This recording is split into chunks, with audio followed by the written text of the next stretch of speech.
দক্ষিণটা করে করলেও হবে, এটা দক্ষিণ দিক হয়ে যাচ্ছে। দক্ষিণ দিক হচ্ছে ইলেকট্রিকের জোন, ওইটা বুঝে গেল। ওইখান দিয়ে আমরা এটা করে নিই। এইখানে যে জলের ভেরিংটা যে করা আছে, হ্যাঁ, এইখানটা আপনাকে রিকভার করতে গেলে আপনার বাড়ির মিটার কোথায়, এখান থেকে তো ঘর থেকে তো এখানে তার চলে যাবে। তার চলে যাও, মানে ওইখানে যেতে হবে মেন সুইচে।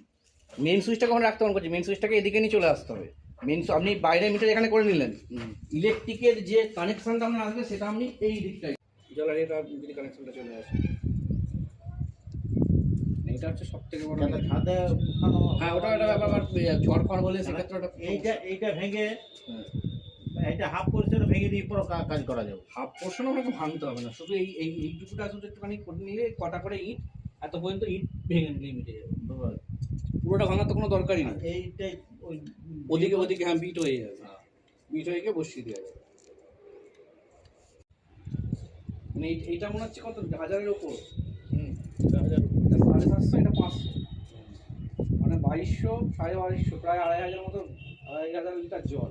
পোর্শনটা আছে, এই পোর্শনটাকে আপনাকে একটু তুলে নিয়ে, মানে গাঁথনি করে তুলে নিয়ে মাঝখানে দুটোকে বসিয়ে দিতে হবে। দুটো যেহেতু আছে আমরা, দুটো করে তো অনেক এত জল লাগে। আরে ওই যে আসে আইলে পরে জল ফেলতে থাকে তো, এই ওই করে করে একটা করে ট্যাঙ্কি বেরিয়েছে আমার। 3খানা ট্যাঙ্কি যদি হয়, যদি করেন। হ্যাঁ, এই পোল ওকে এরকম থেকে একটা দিতে হবে। তবে ও এই বাড়ি আর এই দুটো বাড়ি কানেকশনটা ভালো, তখন আমি হয়তো এইখান থেকে ওখানটা করে দিতে পারবো।